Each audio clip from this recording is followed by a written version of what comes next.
Hey guys, আসসালামু আলাইকুম, myself Taskin and welcome to my new video. সকলকে 1433 নববর্ষের শুভেচ্ছা জানিয়ে আজকের ভিডিও শুরু করছি। তো আজকের এই বৈশাখ মেলাতে আমি আমার ফ্যামিলির সাথে চলে গিয়েছিলাম খুলনা ইউনিভার্সিটির বৈশাখ মেলাতে। তো অনুষ্ঠানে ছিল সাংস্কৃতিক অনুষ্ঠান, বিভিন্ন রকম খেলাধুলা, খাওয়া দাওয়ার দোকান, বাঙালির ঐতিহ্য এবং ছিল বিভিন্ন রকম রাইড। তাহলে শুরু করা যাক আজকের ভিডিও। আমরা বিকেল বিকেল বেরিয়ে পড়ি খুলনা ভার্সিটির উদ্দেশ্যে। তো কিছুক্ষণের ভিতরে আমরা খুলনা ভার্সিটির সামনে চলে আসি এবং তার খুলনা ভার্সিটি গেট থেকে আমরা ভিতরে প্রবেশ করি। আমাদের মতনই আরো বিভিন্ন লোকজন এই উৎসব পালন করতে খুলনা ভার্সিটিতে চলে এসেছিল। কিছু দূর এগিয়ে সামনে পড়ে রাজু ভাস্কর্য, সেইখানে দাঁড়িয়ে কিছু ছবি তুলে নিই, তারপরে আমরা আবার ভিতরে যাই। তো আমরা খুলনা ভার্সিটির এই পুকুরের পাশ ধরেই যেতে থাকি মেলার মাঠে।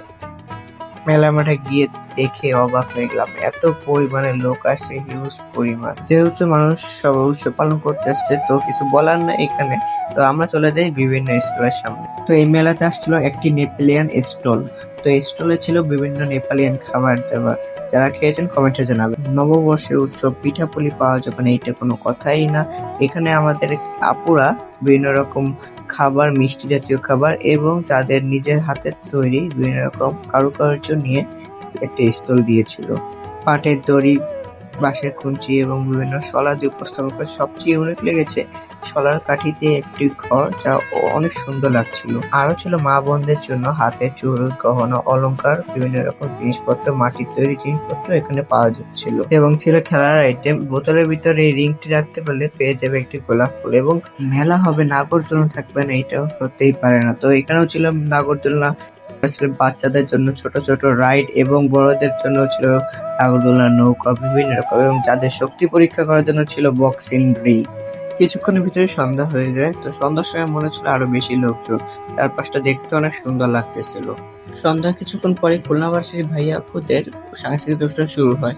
তাদের অনুষ্ঠানগুলো আমরা দাঁড়িয়ে উপভোগ করতেছিলাম দূর থেকেই।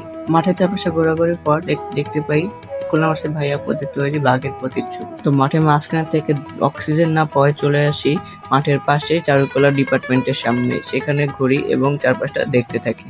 সেখানে এসে দেখতে পাই চারুকলা ডিপার্টমেন্টের ভাইয়া আপুদের নিজ হাতের তৈরি মানুষ, বানর, কুকুর, বিড়াল ইত্যাদি মূর্তি দেখতে পাই। তো সেখানে আর দেখার কিছু না থাকায় পরে আমরা আস্তে আস্তে খুলনা ইউনিভার্সিটি এরিয়া থেকে বেরিয়ে যেতে থাকি এবং চারপাশটা উপভোগ করতে থাকি। সন্ধ্যার পর মেইন গেটের আশপাশটা অনেক সুন্দর লাগতেছিল।